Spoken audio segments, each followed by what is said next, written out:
Hey everybody, and welcome to this video about the latest and greatest Nvidia graphics cards. I know what you're thinking, that's really geeky and boring. Well, if anything, then maybe this helps you sleep. But as a avid PC gamer, I am always very excited when we see the next generation of graphics cards come around. This is the Nvidia Turing GPU. They name all their GPUs after scientists, and a bit like the way Android does it with desserts. But yeah, anyway, off track. Yeah, it's the latest and greatest. We haven't seen a new generation launch in a while. What's it been? Maybe 2 or 3 years now. I think I've had my TI for about a year. No, I've had my TI coming up to a year, maybe 10 months, and I was fairly late to the party. So yeah, it could be 2 or 3 years since we had the 1000 series launch. And I celebrate the launch of a new graphics card as if, I guess, in some ways it's as exciting as if you get a new PlayStation or a new Xbox. You know, it's more things to push the graphics, you know, to push the frames. And, you know, us PC gamers, we love to talk about our frames and our graphics and our resolutions, you know. So it's exciting, it is. And these cards are going to launch on the 20th of September. That's when the reference cards are going to come. I'll talk more about the difference between a reference card or Founders Edition and the other different versions a bit later. But they're doing some interesting things. They're certainly doing some different things with this launch to usual. So the first one is the name. So it's the GeForce RTX. Usually it's the GTX. But the RTX apparently is for the ray tracing, which is their new technology for lighting systems. Don't worry about that too much. It's all a bit kind of marketing speak, to be honest with you. But they have leapt from doing the last series of graphics cards were the 1000 series. So you had like the 1050, 1050 Ti, 1060, 1070, 1070 Ti, 1080, 1080 Ti. Yeah, there's a lot. They don't all release at the same time. They often stagger them. But one of the criticisms which Nvidia have had in the past, which I do agree with, is that they will often release, say, the 1080 or the 980, their previous series, and then they'll wait 6 months to a year, and then they'll release the 1080 Ti. And that can be frustrating, because if you are like, yeah, I'm going to pick up a 1080, you know, you don't want a year later for them to turn around and go, oh, by the way, we've got this much better card that's come out, because the TIs are a much better version, basically. There's a big difference between my card, which is a 1080 Ti, and a 1080. There's, you know, I mean, there's not a huge amount of difference. It's not like, you know, one can play in 1080, one can play 4K, but, you know, there's a good sort of 20 frames per second potentially there, maybe a bit less on some games. And that can make a big difference, you know, especially at like 4K. It's kind of made more for 4K, which is what my monitor is. So it's good that they're releasing this 2080 Ti at the same time as the 2080, and then about a month later they're doing the 2070. So on the 20th of September, you're going to be able to buy either the 2080 or the 2080 Ti. Now, we haven't seen any benchmarks yet, so we're kind of very early in this. But I have got an article from Tech Radar where apparently they were hands-on with it, so I'm intrigued to know how they do. Nvidia have been, well, I mean, let's face it, they kind of have the monopoly on graphics cards for PC gaming. AMD are the other manufacturers. The problem with AMD is that I feel like they're a smaller company to begin with. They often do very interesting things. They often are better value for money than Nvidia, that is for sure. But the problem with AMD is that supply is often an issue for them, being a slightly smaller company, and miners love their graphics cards. Their graphics cards are really good at mining, and with the Bitcoin boom, yeah, they sold a lot of graphics cards, but gamers can't get their hands on them as much.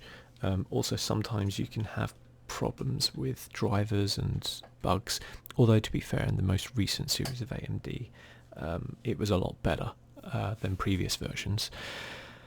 So yeah, there are reasons why people love AMD, and they are really good, and there are reasons why people love Nvidia, and they are really good, but without doubt Nvidia are a little bit more along the lines of less bang for your buck, shall we say. A bit fancier, but less bang for your buck. I've always used Nvidia graphics cards. My very first one was a 750 Ti. No, sorry, it was a 670. It was a 670, then I went to 750 Ti, then I went to two 970s, then I've gone to a 1080, then I've gone to a 1080 Ti. I've brought a few over the years. But yeah, so they've slightly changed the name on them. They slightly changed the design. We'll get into that in a bit as well. And what's under the hood has obviously changed as well, as you would expect with them. I personally don't think I'm going to pick up one of these cards on launch. In fact, I'm pretty certain I'm not going to pick up one of these cards on launch for a few reasons we'll go into as we go through this. Number one being price. Number two being I'm not entirely convinced that we're going to see as massive an uplift as would actually justify the cost. So if we kind of look here, this is on Overclockers UK, which is a website which sells all PC parts. It's a really good website. If you're in the UK, I thoroughly recommend it. So this is their kind of advert for them. So they have some trailers here to show off the new lighting effects, and they look really nice. They do look great. My question is, how good do they look without this real-time ray tracing? How good do they look on what would technically be last generation card, you know, the 1000 series, or even the 900 series? You know, and how well did things run? Is there going to be, how big a gap is there going to be? We don't know yet because we haven't seen any benchmarks. So this is the world's first ray tracing gaming graphics. When it comes to next gen gaming, it's all about realism. GeForce RTX is light years ahead of other cards, delivering truly unique real-time ray tracing technologies for cutting-edge, hyper-realistic graphics. And you know, these demos and things like that, they look really good, and these trailers look good. Absolutely do not pre-order this card until you see benchmarks, okay? Because as with video games, you can see a trailer and it can look like one thing, and then when you get it, it's completely different. So, I mean, at the end of the day, it's your money, do what you want. If you really want to get this series of cards, I would say, on the whole, Nvidia have not generally let people down too badly. I thought the 900 series were really good. The 1000 series, or the 1000 series, 1000, that's not even a word, I don't think, but the 1000 series are really good. So, you know, if you're running like something like a 900 series card, or a low end, 1000 series, or you're just somebody who likes to have the best, and believe me, I know I like that too, then you probably won't be disappointed. But I would say, if you're kind of like probably around a 1080 or 1080 Ti currently, or even a 1070 Ti, maybe just hold off and see what the actual difference is going to be and how well that's going to be for your setup, I would say. Features and benefits. This is the biggest part of like marketing garbage I've seen here. GeForce Experience, you can get that on any Nvidia card. Game ready drivers, again, any Shadow Play, any Nvidia card. Ansel, any video card. VR, okay, they're saying it's going to work better with VR. I mean, it's probably more powerful, so it probably will. G-Sync and HDR. Refresh rates up to 240 plus HDR. Okay, current graphics cards can do that, but also there's no that to say, you can run. I can run many games at 240 hertz. What game, what resolution is, what sort of graphics settings is the thing there. But basically, you can do that with any Nvidia card. DirectX 12, yeah. 10 series cards or use DirectX 12 4K. Yeah, if you're running I'm running a 1080 Ti. I play a lot of my games in 4K. You can do that with a 1080. You can do that with a 1070 Ti almost. You might have to dial a few things down, but you know, it's essentially what happens with a new generation of graphics cards is there's always a lot of marketing hype around it. And often you will see, you know, improvements, but those improvements can be, well, I guess it depends on what your value of, you know, money is in that particular sense. So Overclockers has some of the manufacturer cards. So the way graphics cards work is Nvidia design the card. They design all the chips and everything like that, and then they build what are called founders editions. They sell them on their website as well. You can see you can pre-order them here, founders editions. But also they other companies make the graphics cards and generally tweak them. They might overclock them slightly. They will often have different like cooling setups on them to try and get better performance. They'll often tweak little things. So think of it as like a special edition of it. And usually the Founders Edition is what you will get around launch, and then a few weeks later, sometimes a month, sometimes a bit longer, you will get the kind of manufacturer cards come out. Everything's based upon the design of Nvidia. As I said, it's kind of like tweaking it. Imagine it's like you buy a car, but then you take it to a tuner and they might replace a few parts on it and tune it up, and generally you'll get better performance out of that car, but essentially it is the same engine and everything underneath. That's kind of the gist of it there. The very interesting thing that Nvidia have done with this card is you can see the twin fans here. Usually on their reference cards they have this blower fan. This one actually has fins. It's a different type of cooling, and usually only has one. I actually owned a 1080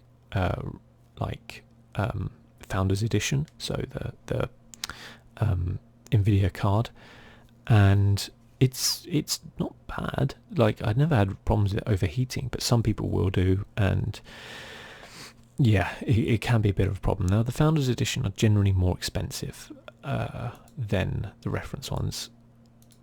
Doesn't seem to be, it's like 50 quid more, I'd say.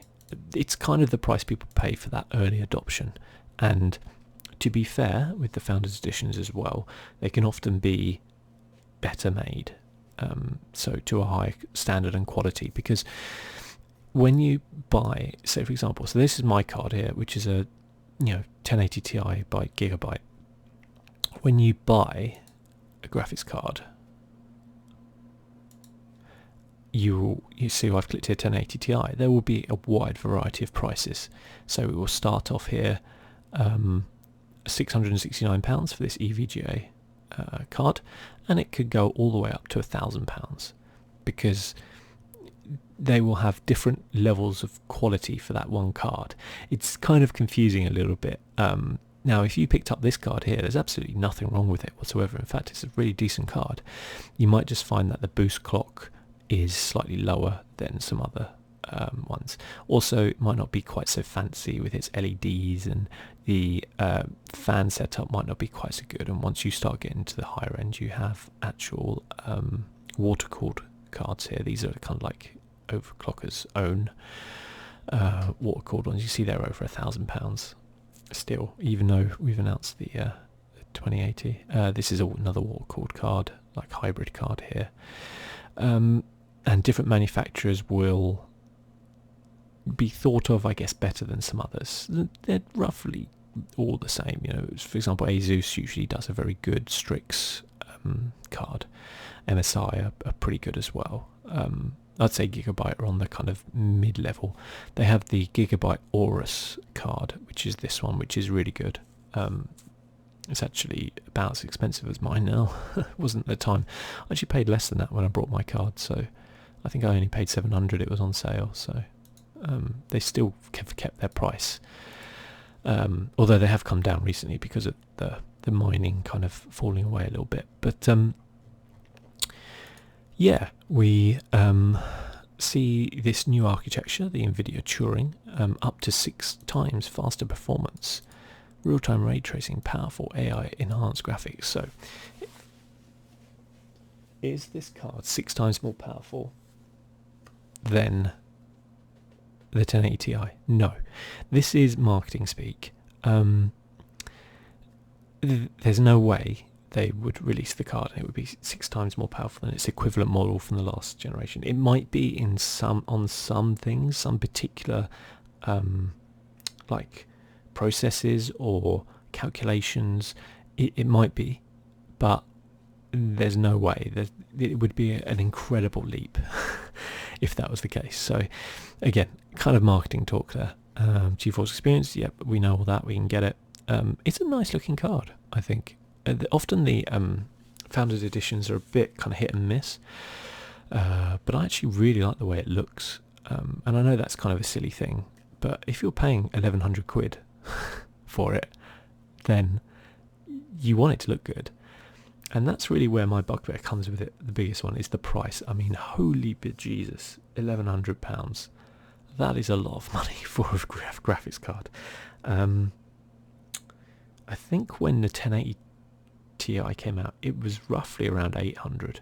And that's 300 quid difference. I think it was roughly around 8. I think you could definitely get some which were 800. That's like £300 difference. And I'm not talking about from now to what it is.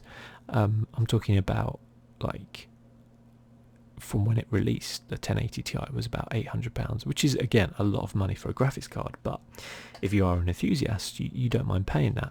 I guess 800, 1100, if you've got the money, you'd probably pay it, but if it was around 800, I think I might be tempted to save up a little bit, but at 1100 I'm like, I've got better things to spend my money on than get 20 extra frames per second potentially. However, the 2080 is interesting because that is around 750. I'm very intrigued to know what the performance difference between the 2080 and the 1080 Ti is, because I've got 1080 Ti, and that interests me a lot. And I think the 2070, I mean, I don't want to say the word budget with something that costs, what, 2.5 PlayStations, but, you know, and you still need another £1,000 worth of parts to actually, you know, get it all together. But, you know, in terms of the others, I'm very interested to know how well the 2070 does, and, you know, compared to the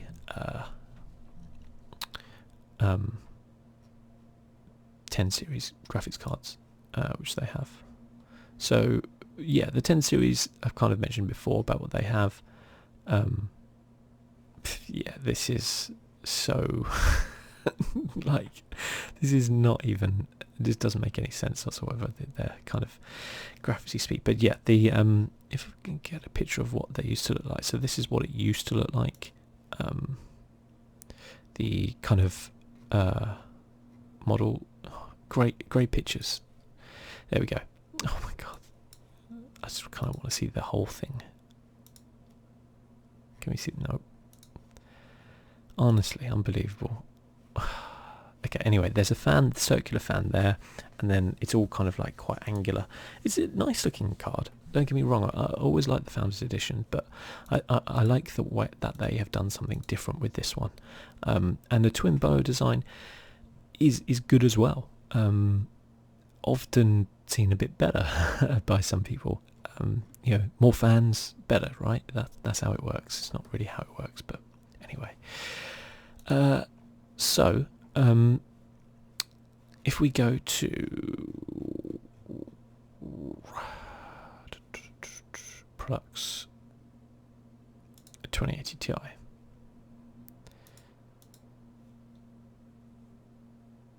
we have, this is going to load, there we go. It's giving you some nice pictures there, to be fair. Oh, it's got a nice backplate as well, actually, that's pretty nice.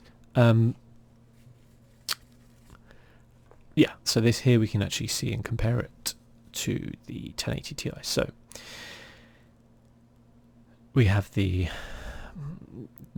kind of ignore this because that's kind of irrelevant, but we have the 1080 Ti. It has a boost clock of 1582. That's not strictly true. If we click on mine, you can see the boost clock is actually 1657, because with these made by manufacturer cards, their boost clock's often higher, and that's certainly not the highest boost clock either. So that's not strictly true. They're saying this overclocked has, 1635 megahertz. So the boost clock, I mean, it is important in a way, but it's also not gonna blow you away just because that's got 90 megahertz faster than this, or whatever. 11 gigabytes of GDDR6. The 1080 Ti has 11 gigabytes GDDR5X. So they had all the rest of the 10 series cards have GDDR5. This is the memory. This is the graphics memory, basically. It's like the memory you have, your 16 or 32 or 8 gigabytes of memory you have in your PC, but it's specifically for graphics. And it's different type. Don't ask me what, I don't know. And it's also faster on this one, and it will be like a newer, it will be completely new design, and they will have enhanced it as well, so it will be better. The 5X was kind of like a midpoint between the 5 and the 6, so think of this as like the PlayStation 4 Pro to the PlayStation 5 here with the 2080 in terms of power, nothing else. And that stays the same on every model, so every 1080 Ti will have that memory, that exact same memory in it. And that's really kind of like the base stuff that you need to know. Like different ones will take different power supplies and things like that, but it's not really stuff you probably need to worry about. If you're going for a 1080 Ti or a 2080 Ti, you probably have a pretty beefy computer to begin with, and if you don't, you should probably look into getting that before some other bits before you actually think about spending £1,100 on a graphics card. So yeah, I'm very intrigued to know what the actual performance levels are like on the card, and whether this ray tracing, how much of a difference this actually makes, because I've seen the videos. As I said, they had one for Metro, one for Battlefield, they had like a Star Wars one as well, and they looked really nice, but again, I don't know how that looks without this ray tracing, so I can't make a comparison. I don't think it's going to look bad without it, because in the same way, Sony make PlayStation, well, the PlayStation 4 games are made, and some are enhanced for PlayStation 4 Pro, and they might look a bit better, they might run a bit smoother and stuff like that. But at the end of the day, Sony aren't going to release a game like, say, Spider-Man or The Last of Us 2 or God of War, which looks like trash on a base PS4, because that's the majority of their customers. And Nvidia aren't going to or people who make video games, PC games or anything like that, they're not going to make it look trash on a 10 or 9 series or a 7 series cards. There were no 8 series, by the way, they skipped it.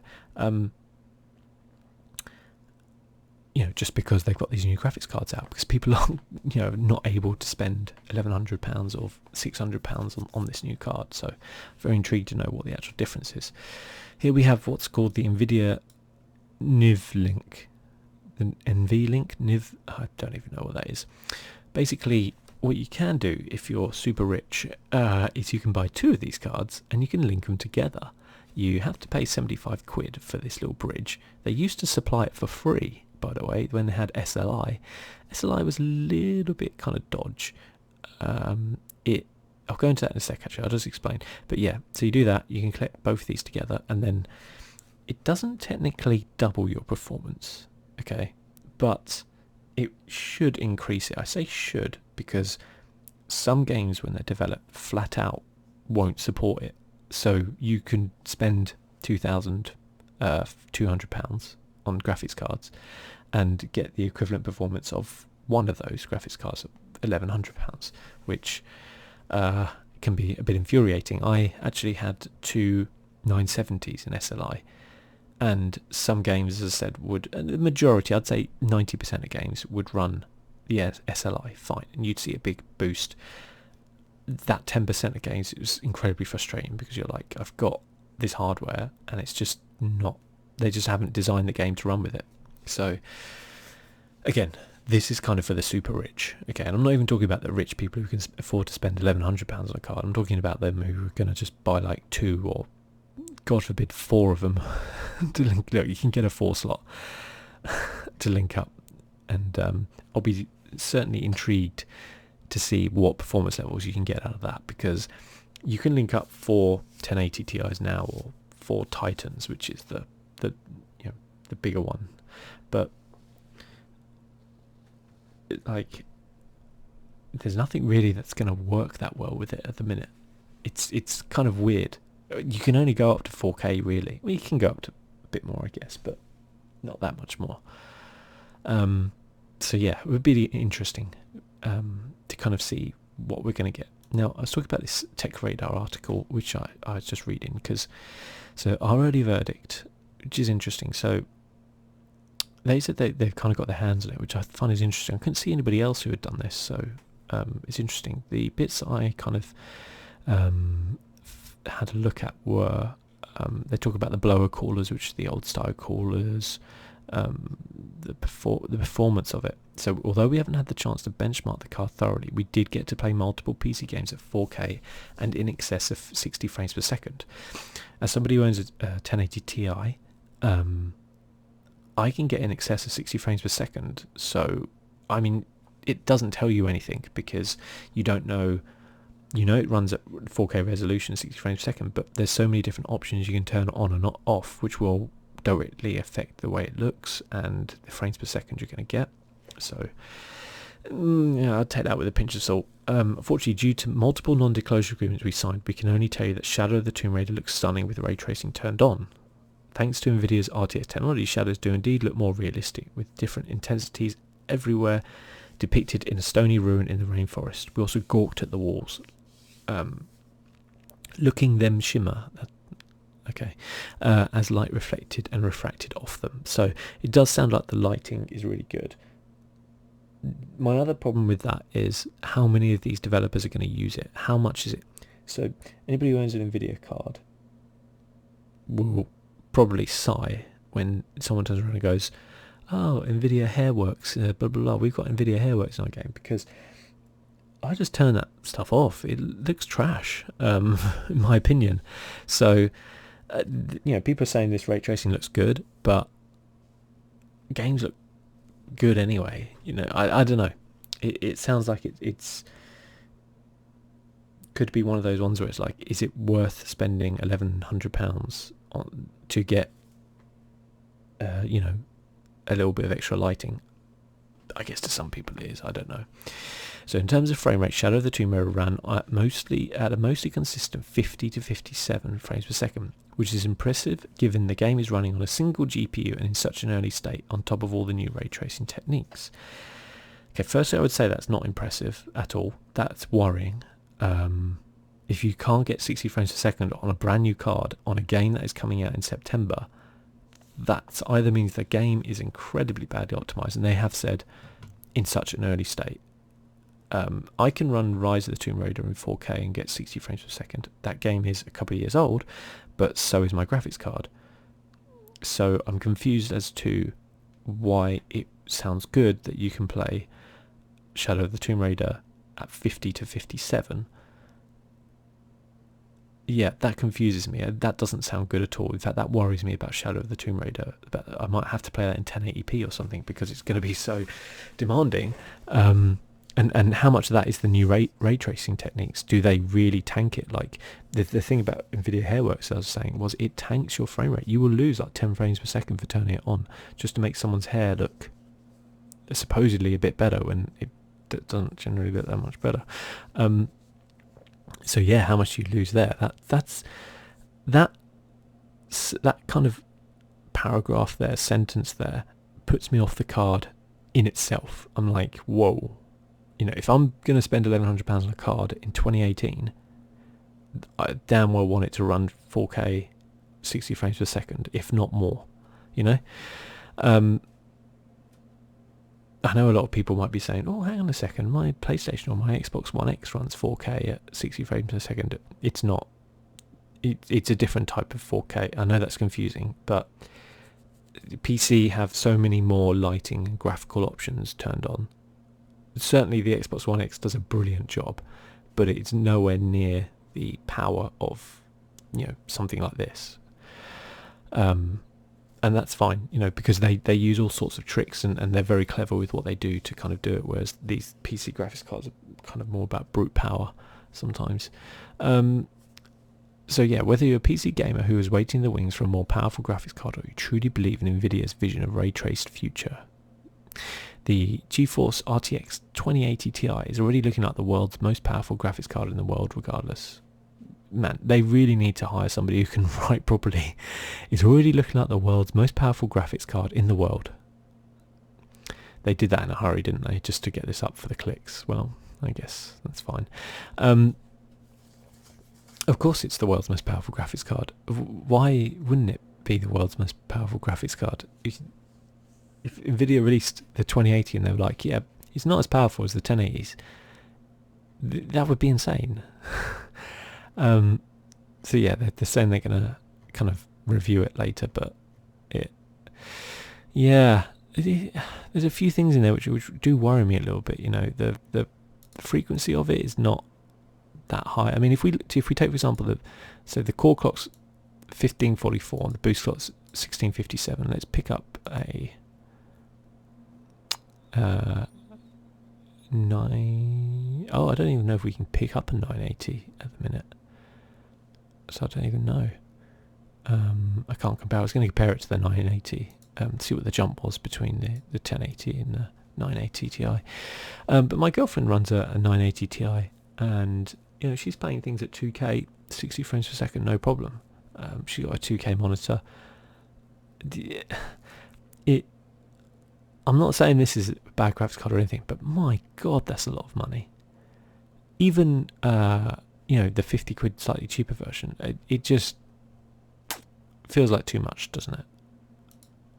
Feels like too much. Oh, here we go.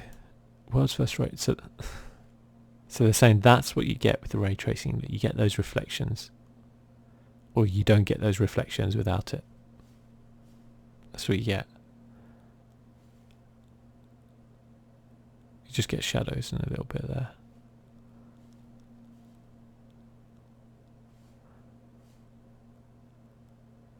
I wonder if that's true. Take everything like this with a pinch of salt, because, yeah. I mean, would that worry you in a video game? Would that cause you to pay £1,100 to upgrade your graphics card? And don't get me wrong.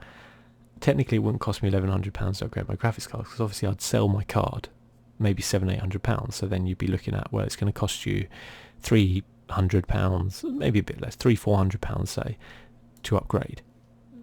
It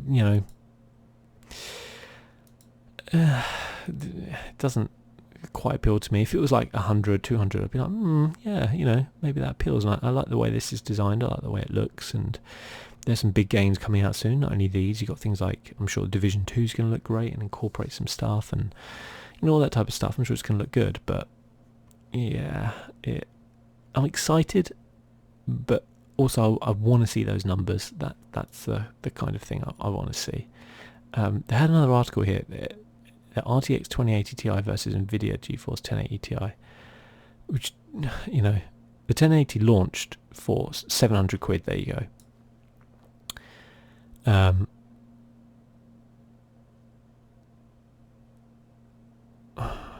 Okay, sorry, what? Because of this, we weren't expecting the GeForce 2080 Ti to be cheap, which is just as well. Nvidia aired at $999, about £753.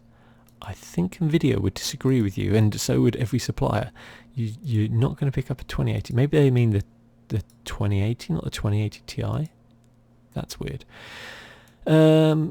Yeah. So if you're thinking if it did launch around £700, that's like a £400 increase for this generation. And yeah, I guess they're just saying, they're talking about CUDA cores here. CUDA cores are just like processing cores. They're not like your PC cores or anything like that. It's just, I guess it's a way of measuring.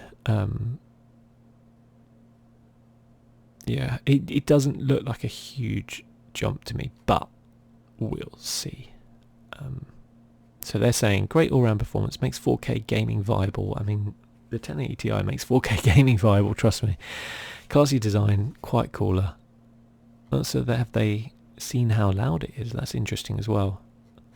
Against expensive launch runs, aftermarket cards will be better spec'd for less. Yeah, the problem is these aftermarket cards won't be available for a while on there. So yeah, interesting. They've got some Asus ones. That's a nice looking card. That's a nice black looking card. That's just the 2080, I think, isn't it? But that's £1,000. That's a lot of money.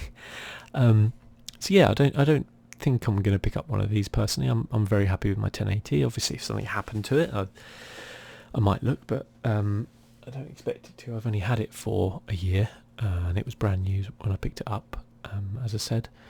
So yeah, I just wanted to kind of record a little video, I guess, just chatting about that and saying, and I don't know, maybe some people were interested in it but didn't want to read about it or stuff like that. I know the feeling, trust me. But yeah, I would say definitely, you know, for you guys, there's going to be loads of them at launch, so don't think you've got to pre-order one now and then, or you won't get one. My advice probably would be is, like, I've brought Founder Editions card in the past and I like them, they're good, so I wouldn't say worry too much about, there's not a huge difference between the frames per second you're going to get on a Founders Edition compared to the other one. You know, it's going to be at tops like 7 or 8. It really will be that much, unless you are seriously into overclocking. So I'd say, you know, you can go for a Founders Edition if you don't want to wait, but I would wait until we see some benchmarks and seeing what you're actually getting. Because the other side of it is, for those of you guys who are nowhere near going to be able to afford this type of card, you know, probably not now, probably not in the next God knows how many years, you know, or whatever, we will see these 10 series cards drop. So if you're somebody who's around on a 1060, 1070, firstly, there's going to be a lot of used cards around this range going, you know, on the market, because people will be upgrading and then selling them. And also the prices will drop for brand new ones as well. So it kind of works out for everyone. You know, if you're sitting there thinking, I'm never going to be able to afford, you know, £1,100 for a card, well, you know, join the club, and don't worry, you know, if you do want to upgrade, there will be plenty of choices. There, you know, will be some deals out there, I'm sure, for you.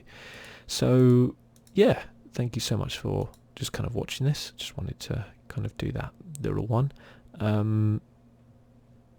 Yeah, it's always exciting though. As I said, I'm going to be very intrigued to see all the comparison videos and things like that. But till then, guys, thank you for watching. I'll see you soon. Bye bye.